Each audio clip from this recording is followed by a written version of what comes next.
Okay, FM 101.7. Na mamemra watie pro se pro any ade ewo sa parliamentary chamber anke ye ba besie hu ade yi wutietie mu a yes there is a letter and a budget capture ye wutietie mu a obi siso and there was a letter from the speaker na finance ministry letters with finance ministry say empire releases ka any back and forth sa nkomo what treating din as deputy general secretary of the New Patriotic Party. Well, my response, I'm the man and a personal response. Marty. Good. My response is a personal response. People are making arguments. Utie afternoon na. Now no NDC for your press conference be. For me, you don't need to rubbish the NDC for no kind. Montonchene. NDC for no baka montonchene. No. NDC for raise pertinent issue be. The body and also the another party too much partisan. Why? Say we see that no. Say yen si da no. O ma yeni hu abobo hwe. Say we see that no. Say yen si da no. Yeni hu abobo hwe. Yen show the legal aspect, the moral aspect, and the political aspect. As for the moral and the political, no, nipa be the afra. And then this besi, omusi, right argument. Now you come to the legal. Say, Emrasa Begum, me matter say, or much say, on budget, and all my about 74 million. If you were my budgeting, pay 200 na, and a 200 something. I'm so this part can I say 280. So 200 or so 200 something. And also, matter say, majority leader so omni Chinese ambassador, China ambassador, Edin South, and they expect for China will help them. Of course, as for China, 200 million a year can be a China Kasu Tia Obitiano. But in September, they are launching an airport to be a answer, and a baby are singing a Heathrow Numne. Amsterdam Amsterdam Skipu Heathrow and Skipu no what about to the NGFK what about to the number launch in September now. Hey, why you no Dubai no Dubai go Atlanta na was that Atlanta na Georgia yeah Atlanta na was but udi Dubai udi Skipu udi Heathrow no the totonwa what they are going to launch in September no. So as for China, 200 million is not a big money for them. So they can do it. But so the issue is that for China for the 200 million, we know a number one priority. A number one priority. For me, my answer is a number one priority. A number one priority. Say the mission no. And to say be a Koranoa. I don't know go a table book room. Let me tell registration and make cover. A better table room in swap a table book. Now over the abonne quan swa. Aircot Tamfia. Because you're friend of potholes, you're friend of manholes. A table book municipal capital. You're friend of potholes, you're friend of manholes. And the Yakwan in a dear SM. Me free Jeman Quanta. Eba nkranza me fa ye frikwa no na be si busunya e be si asache busunya kwa no a omo ye ya nkyere ye no kwa na tutu enti eno ye mrase bega I think that mrase bega no say expand no ya MPs fofo ba beka ho a eye ba me adjoso sa na kurase ye ka no ora mo ndjoso mo ho ya adjust nkonya no na ye hwe na baba ya argument so uko UK a ebinim kura jejira ho de every day ya nyam sa ya de mfanto bi o ho a ema ekoye ni nyam mfanto bi wa ekoye chi nti da argument no enye but ehina ye behina but say the men kwa magina ka ya ntwentwa so kaka Nanke bia yemma ye ho se mfie be du anan son anan nsia anan num munu ye behia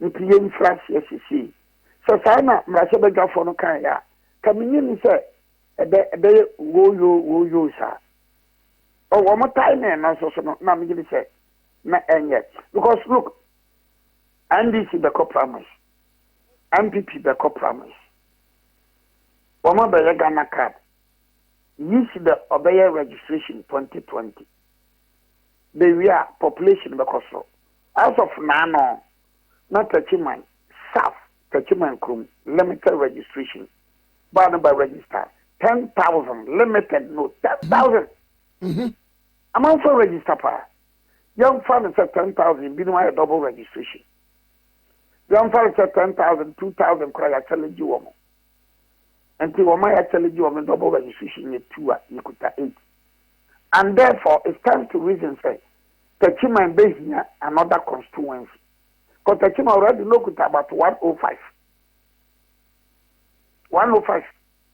into another into therefore you know the create constituency NPP for Naka and NDC for Naka the situation on the ground it is like about the you know create constituencies for become one now say the MPs you know majority and the minority kokase you hear than Kessia obi abete basie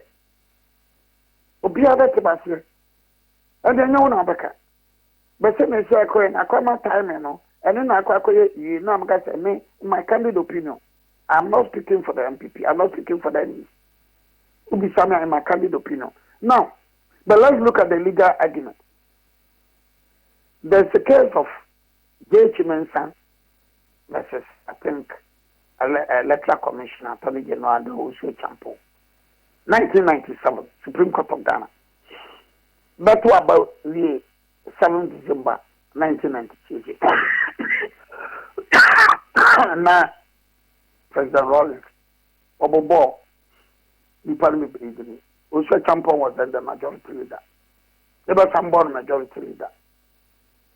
Now, this is an argument in say, so why majority leader? No matter about the in years for the converting. J.H. Mensa, leader of the minority, or the here, so the converted. We can say Yajuma or Parliament.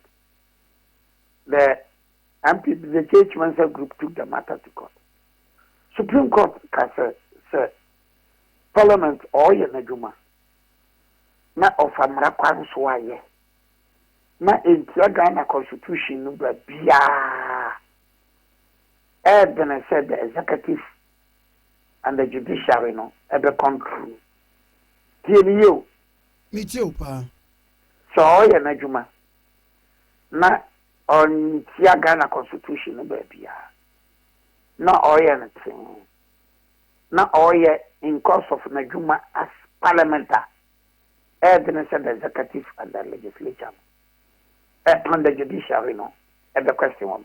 In fact, this argument also came up between Kwabena Bonfair and the Attorney General. Supreme Court. Time one, because the baby is here, Danny Bino, so the Kaya. Saturday, Sabambabi, or so Western Housing also. So, because the baby is here, Danny Bino, and Masono. Okay, Sada. Aye, good. Kwabena Bonfair was represented by Ebe Fable. Yeah. And when they went to the Supreme Court, the argument was that no, Nebo was for AC. And the Attorney General's argument was that the decision said the basis here dying. I said no most is my for was taken by Parliament. And Parliament, you know, in course of Najuma, now offers us no. And that decision they took, you know, was not in contravention with and inconsistent with any provision of the Constitution. But as I can say, no more that the opportunity submissions, you know, of both Kwabena Bonfair and the other side. So the argument na Kwababa be and so if the Parliament can say, well, Parliament and we have taken that decision, and we took that decision in course of conducting our proceedings as parliamentarians. And the said the executive any judiciary no bit my question. But I can say it's a matter for public debate. Okay. So yeah, discussion you take away the NPP, the NPP free. Because woman can say NPP for it has got nothing to do with NPP. It has got nothing to do with MPP. It has got something to do with the law-making body conducting her business as a law-making body and taking decisions which such decisions are not in contravention and inconsistent with the Constitution. Nana, let's situate it like this. Whereby ya letter every speaker ho na akwa abemu akoma presidency. Whereby ya 2019 according to Esedin Ketia a capture that sikano se eno ne de be sisa parliamentary chamber no eno no obi ntimi nkasa ne se na ban na approve it. No. You see, it was parliament which wrote for Skawebra Menkoyewi. Because the decision was taken by parliament. Udi, so that's how challenging one. Nka ayakitu ebi. Enra mikie something ahi. Enra mikie honorable something. Mi sentie honorable Okujeto Ablakwa on a network bi. Nya be ka no na amba wo. Nya be ka no say ya anu me. As members of parliament, ye nhyia ba bibia da. Ye niskase da. Ye nwu bibia da. Enti parliament enka sa asem no. So we demand honorable Okujeto Ablakwa Samson ahi Patrick Boamano mo kanodia. Then you want to go to court. Watch out, because it means that that decision sebinum bachelor letter biko beko diskabino. That decision was not arrived at by the entire body of the law-making body. And therefore that decision was never conducted, was never arrived at in course of parliament conducting her business as parliamentarians. What's in the matter here? Me too. And you know, because the challenge and the command the executive, and I'm a challenge and the command judiciary. The other cases judgments and there are other cases in it, you know. The executive cannot say me releases cannot. Because the decision taken by the law-making body, and that decision was taken in course of conducting her business as the law-making body. And therefore, going by the J.H.Mensa, Usua Champon, Electoral Commission, and other cases, you know, the executive and the judiciary never find it difficult to say, oh, release it cannot. Because that is the position, that has been the position of the law. And therefore, you can say, majority of MPs, say, PCAC chamber, it's 500 million. Na enya omo ya to pronounce machine bedroom. Na majority amwene ya. You can attack it considering it be a procedural irregularity bi. Na senya procedural irregularity. Na nya mrase bedroom na majority na jatum nebe nyina. I'm talking about majority ajatum dia. Anya o take o de o cassette ya executive or the judiciary na what. Because the judiciary and the executive, they are all bound by those Supreme Court cases. Hey, so that you want to be a Marasa Bedroom. Never, never can't be, na ye Marasa Bedroom. No money ever can, and yet inconsistent with and in contravention of provisions in the Constitution. Yeah. And you're not giving question. So you cannot fault Manado, you cannot fault MPP, you cannot fault the Minister for Justice and Attorney General. You cannot fault the finance minister. You cannot fault the judiciary also. That has been the position of the law. Oh, okay. I see. Next second, one more remember pa dia. Ye bia sebia de Ghana for kanu ne ade a. Waka so osi obi antimi nye ne bibia. Sir, the parliamentary president. Na me ka say me honorable Samson he can no bia. Honorable Okujeto. And in a making company, honorable Patrick Boamano, Sasadia, not as a procedurally, the majority and the minority leaders, they have not exhausted the procedural requirements in parliament.